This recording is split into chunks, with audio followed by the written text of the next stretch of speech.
Have you ever asked yourself what you should do to help your birds through their molt? In this episode of the Poultry Keepers podcast, we're going to give you the scoop on what you can do to help your birds have a less stressful and more productive molt. This episode is a portion of the Poultry Keepers 360 live stream called Managing the Molt. To reduce the overall runtime of this episode, the question and answer portion of that live stream isn't included here. So if you want to see the entire live stream, it's archived on the Poultry Keepers 360 YouTube channel under the live tab. Now here's Jeff Maddox, Karen Johnston, and myself.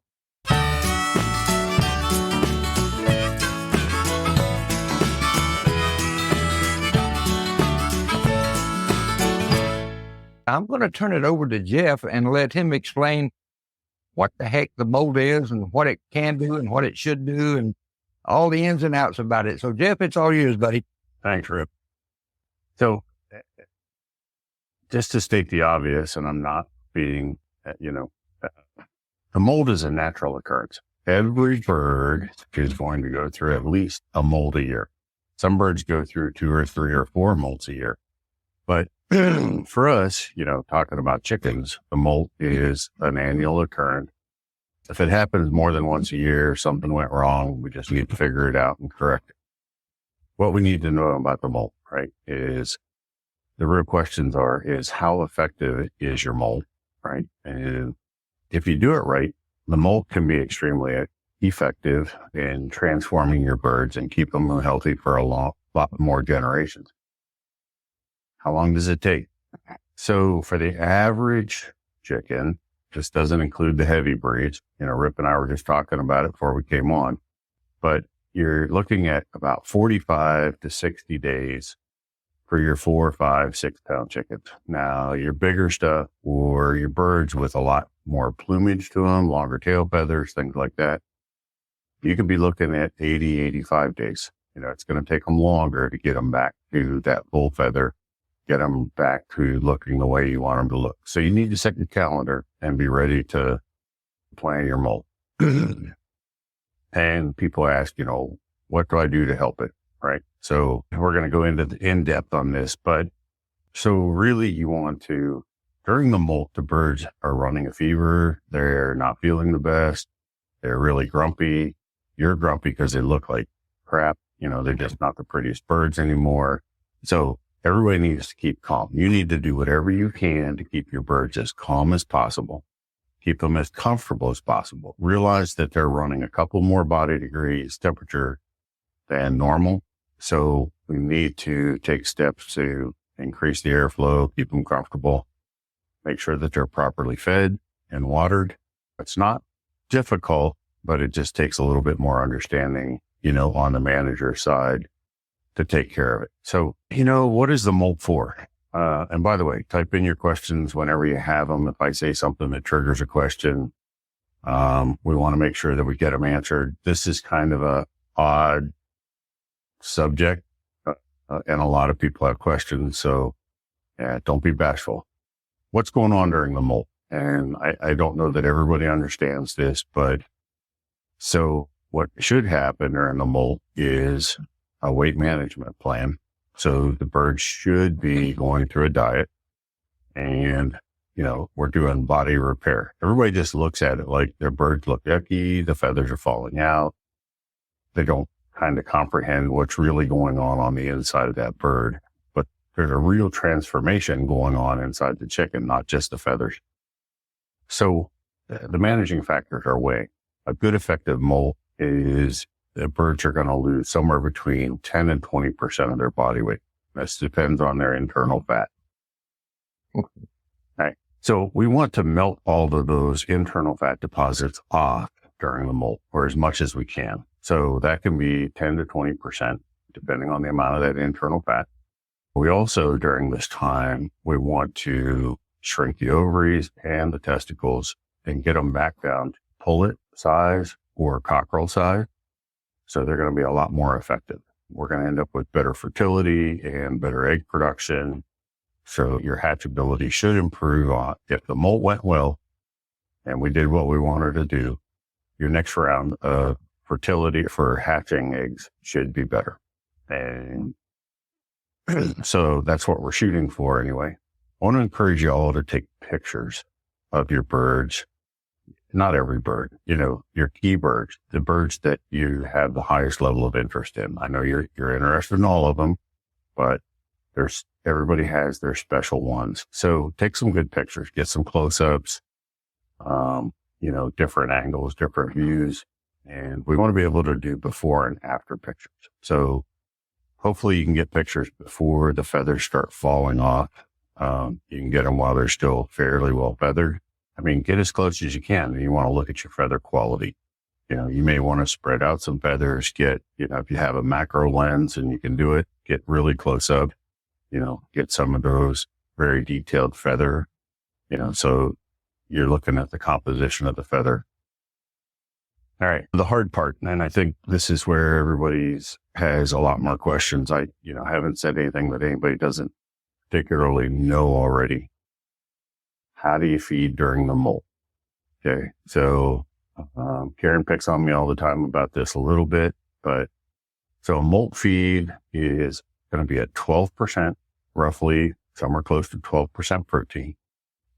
It's going to be a low energy, very high fiber, and we're going to feed a controlled amount.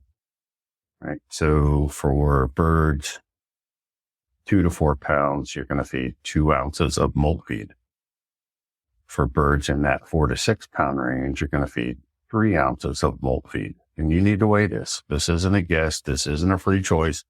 So if you're saying, well, I just let my birds eat whatever they want, then you can turn off YouTube and go do something else, because this isn't for you, right? To do a good molt, we have to be weighing the feed.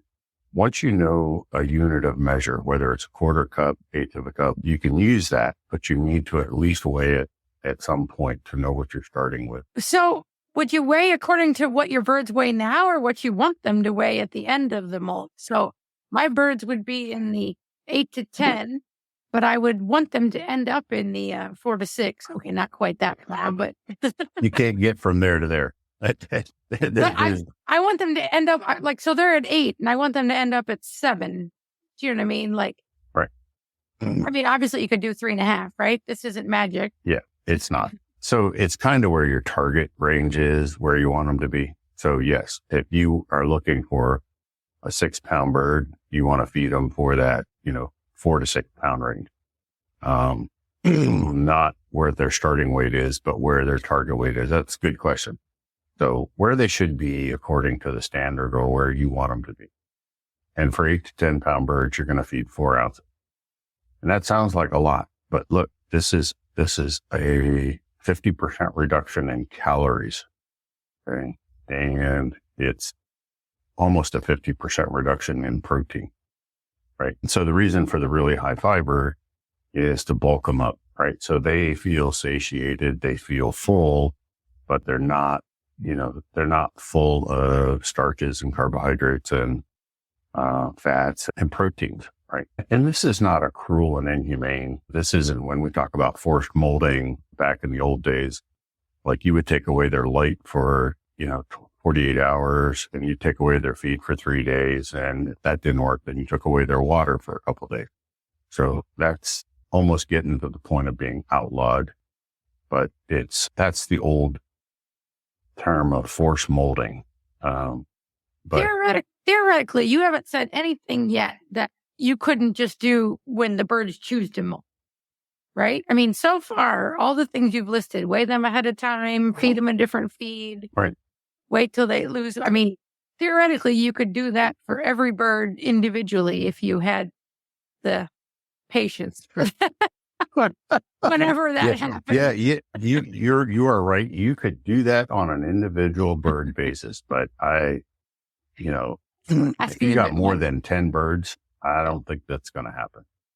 So otherwise, you'd have to have them completely segregated. So, the birds would have to then be individualized or individual pens.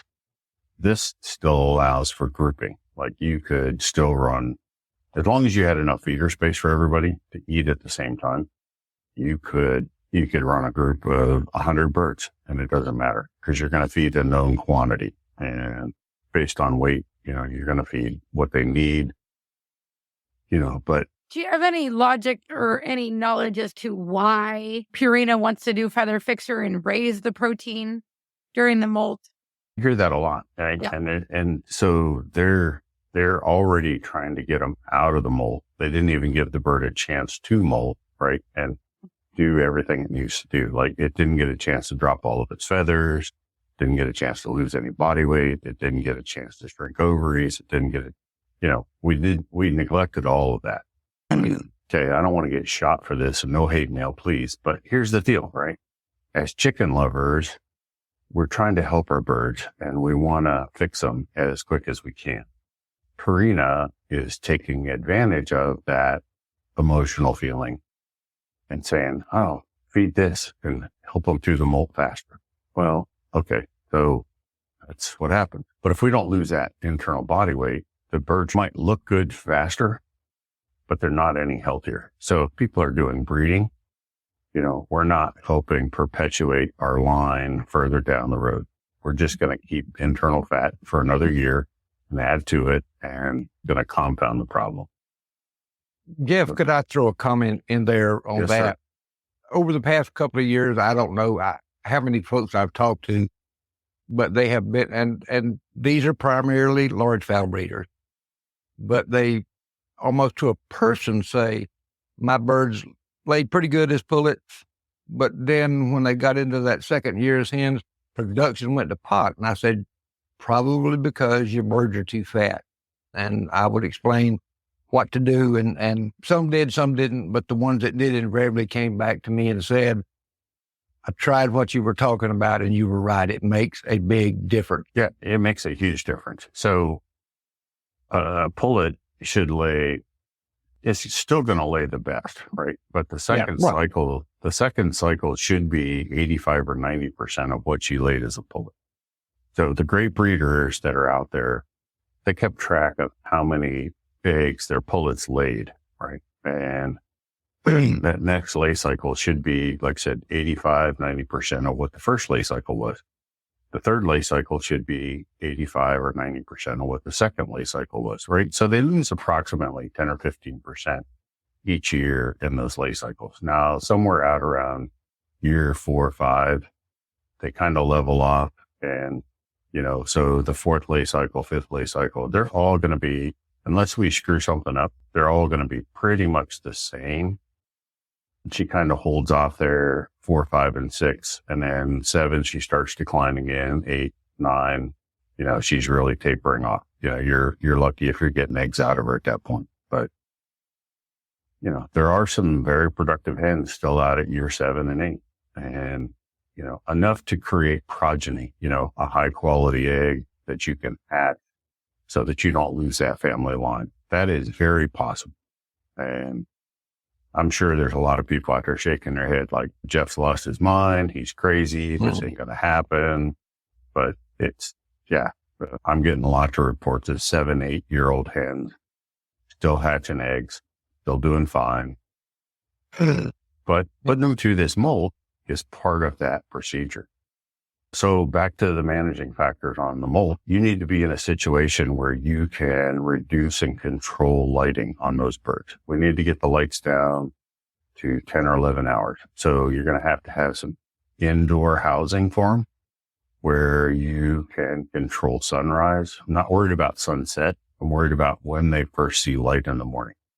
So having that sort of environment or that sort of housing that you can control that light exposure. So the biggest one, and I left it for last, is going to be the environment that the birds are in. So molt inevitably happens for most people during the hottest time of the year. Airflow, having good airflow is going to be critical. So you may want to invest in fans or something else to help them. Want to make sure that you got plenty of shade. Try and figure out a way to make sure that they're getting, good cool water throughout the day, as cool as possible. You can even think about putting ice in a water reservoir that then gravity flows just so that you know that you're getting cooler water. Remember, they got a fever going on inside it. Everything we can do to help them be more comfortable is going to be good. And the other thing to think about is plenty of space. They may need more space than you typically allow them throughout the rest of the year. So they're going to be really grouchy. And like I said, they're going through a transfer. I want to avoid cannibalism. So giving them a little bit of extra space, you got to watch their personality and see if they're getting really irritable. We just don't need them to start fighting and carrying on and tearing each other up. That doesn't lead to a good looking bird on the other side. Jeff, along those lines, I think some of that is somewhat breed dependent. Your larger birds, Cochins, Orpingtons, and Brahmas seem to be very mild. They don't kind of get this fight or flight thing going on during the molt. Most of your dual purpose breeds they tend to be on the heavier side. So again, they have a little bit calmer temperament, but where I see it just go absolutely berserk is in some of the game breeds, some of the Mediterranean breeds, those little high energy things. They get ill and fractious at the drop of a hat when they're molting. Pretty much any stress, those gamier birds, anything that triggers them with stress is going to cause them to want to rip into something. So we just need to be careful and conscious of that. And all right. Can we talk light for a little bit here? Yeah. All right. So right there, telling me that I have to control the lighting and reduce it makes me, not want to do it because I don't want to build. I'm not going to build inside facilities. Just that's not in the cards. But you also said that most birds molt in the hottest part of the year, which is not when the light is. So, they naturally molt when the light is longer than that. That's October here or late October in North Carolina when you get down to 11 hours. So can you try it without controlling the light? Okay. Yeah. No. Look, they want to molt this time of year. That's fine. We're just, if you can get the lights down during this time. So if you can reduce the light intensity. Okay. So just something that put provides them blinders on all of them. Peepers. Just something to shade them. So it keeps them. So light intensity is one of their activity stimulants. So, a little bit of shade, they're going to be a little bit more mellow, less grumpy if they can hang out in the shade. No, you don't have to get the lights down there, but if you do get the lights down for people who want to hatch in the fall, we've talked about this before, but if you wanted to hatch in the fall, then you can start stimulating with light and gradually bringing them back up. Right. So, and they'll come back into egg lay, in the fall of the year. But reducing light is going to reduce their activity level and their aggressiveness. It's just going to keep them calmer. So the lighting is more of the calmness thing. And you got heavier breeds, so they're not necessarily high strung anyway. But for people that might have a high strung breed, keeping them more shaded, more, muted light is going to help out. But if you want to do fall breeding, getting those lights down to that 10 or 11 hours so that you can then, stimulate them back up is going to be beneficial. Rip, when did you hatch? Were you a fall hatcher? Yes. And I did that because I was dealing with the hot temperatures and I was getting big combs and beefy combs and huge wattles.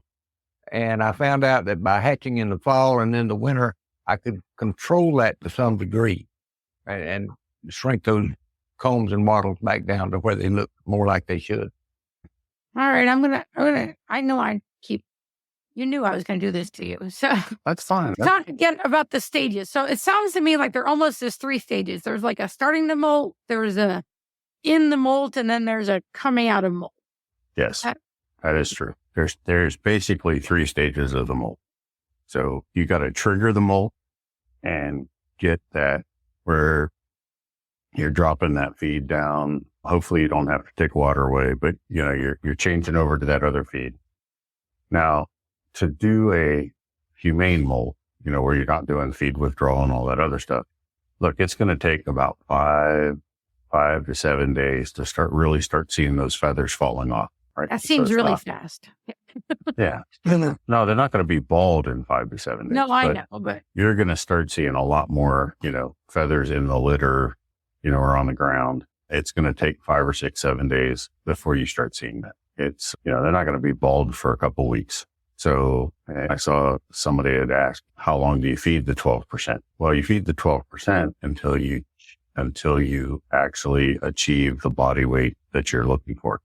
So that's going to be the pullet weight based on the breed standard.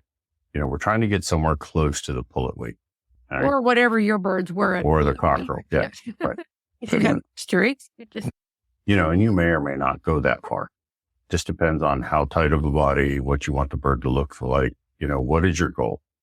So for somebody who's more in it on the serious breeding side and not necessarily on the show side, getting them really close to that pullet weight and is going to be really important because that is going to affect that next lay cycle and the number of eggs you're going to get and the fertility of those eggs in that next lay cycle. So that's purely on the owner. Show folks may only lose 10%, but I think they're still breeding, right? They still want offspring and they still want progeny. So trying to get close to that pullet weight is going to be important. And I think, Rip, correct me if I'm wrong, but I think if you get closer to that pullet weight, when you bring them back out, I think your feather quality is by far better when you drop that body weight. We hope you enjoyed this podcast. Be sure to listen next week when we'll be talking about after the molt care best practices. So until then, be sure to keep your birds happy, healthy, and productive.